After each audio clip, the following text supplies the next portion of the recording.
قول يا صبح، اصحى يا فؤاد بقى. ما في بس يا شوشو. في ضيوف جايين لنا دلوقتي. بقى ده اسمه كلام ده؟ هو ده وقت زيارات؟ اصلهم من صوت العرب، جايين عشان نقدم لهم برنامج قول يا صبح. نقدم لهم ايه يا ستي؟ عايزه تفرجي الناس على تصرفاتك الغلط، مشاكلك اللي ما بتنتهيش؟ اخصى عليك يا فو، طول عمرك ظالمني، انا برضو عندي مشاكل. طيب يا ستي ما تزعليش، بيني وبينك المستمعين.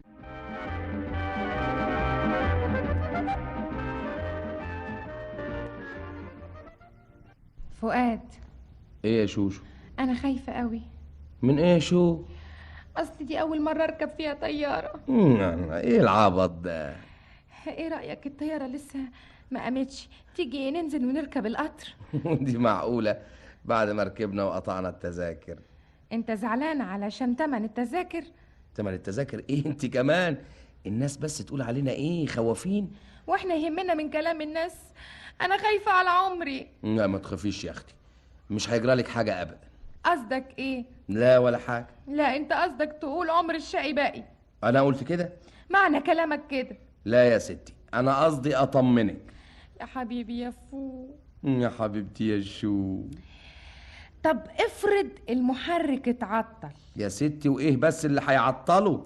حظنا الوحش. يا ستي ما يجراش حاجة لو اتعطل، في 4. يعني المحرك ممكن يتعطل؟ كل شيء جايز. طب انت بتقول كل شيء جايز؟ طبعا. لا يلا ننزل. وبعدين بقى، مش انت اللي صممتي ان نركب الطيارة؟ غلط. خلاص كلها 2 ساعة ونوصل مرسى مطروح. والطيارة هتقوم بعد قد ايه؟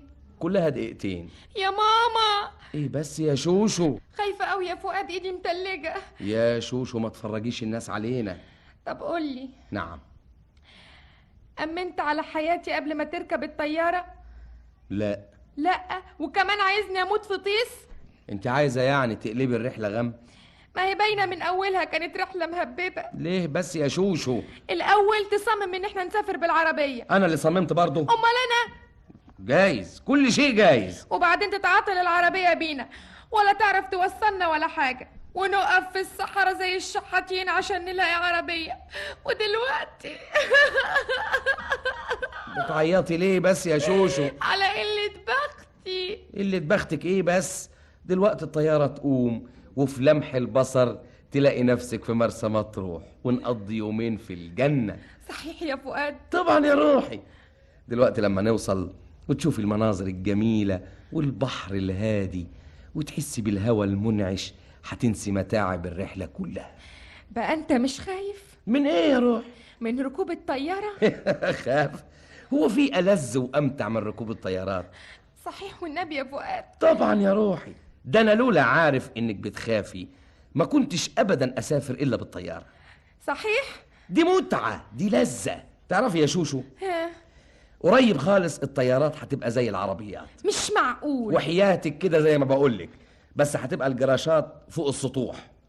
أول ما يعملوا الحكاية دي هشتري لك طيارة واسوقها أنا بنفسي. طمنتني يا فؤاد، أنا كنت خايفة. عيب، معاكي راجل، معاكي عنتر، معاكي جوزك يا ست هانم، جوزك اللي ما يخافش المخاطر، أسد جسور، سبع غضنفر. فؤاد سامع؟ ايه ده؟ صوت المحركات، الطيارة هتبتدي تتحرك.